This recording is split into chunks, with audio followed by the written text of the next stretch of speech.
Can Fin Holmes भी आपका view point चाहिए। मोतीलाल ओसवाल की एक रिपोर्ट है इस पे भी, वो कह रहे हैं 630 हो जाएगा। एक्चुअली कैनफिन होम्स तो मेरा सिर्फ एक बहाना था पूछने का, लेकिन मैं ज़्यादातर हाउसिंग फाइनेंस वाली कंपनीज के बारे में पता करना चाहता हूँ। पीएनबी, एलआईसी, कैनफिन होम्स, इन तीनों में से जो भी आपको ठीक लगता हो। मोतीलाल कह रहा है कि कैनफिन होम्स ठीक है। डिम्पी, कैंपी होम्स तो हमने आपके चैनल पे पिछले हफ्ते 2023 के शेयरों में बताया था।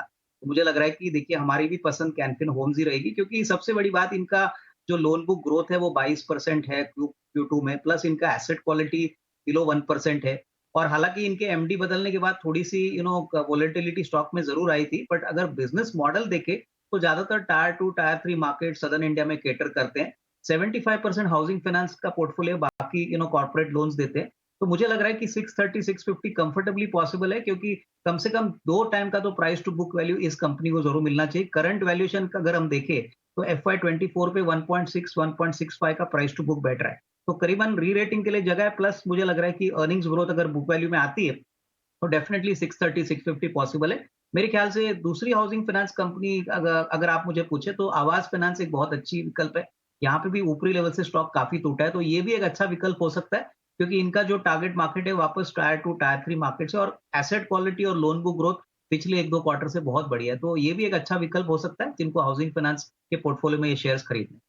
तो हाउसिंग फाइनेंस प्लेज में अविनाश जी की तरफ से 2 कॉल्स और कैनफिन होम्स पर तो उनका पॉजिटिव आउटलुक है भी। 630 तक के टारगेट्स इन्हें यहाँ पर आने वाले दिनों में नजर आ रहे हैं।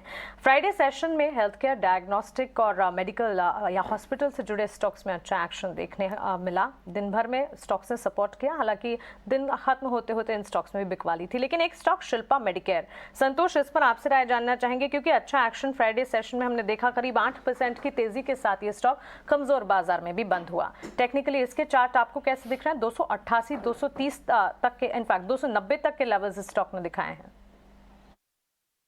वैसे ओवरऑल स्ट्रक्चर की बात करें तो काफी वीक था, एक वर्टिकल फॉल देखने को मिल रहा था, लेकिन फ्राइडे के ट्रेडिंग सेशन में kind of bullish reversal pattern बनाया। कैंडलस्टिक इसने एक एंगल्फिंग कैंडलस्टिक बनाया है। फिर भी ओवरऑल स्ट्रक्चर रिस्की है, तो जो थोड़े से एग्रेसिव ट्रेडर्स हैं वो रिस्क लेके 270 के स्टॉप लॉस से खरीदारी कर सकते हैं।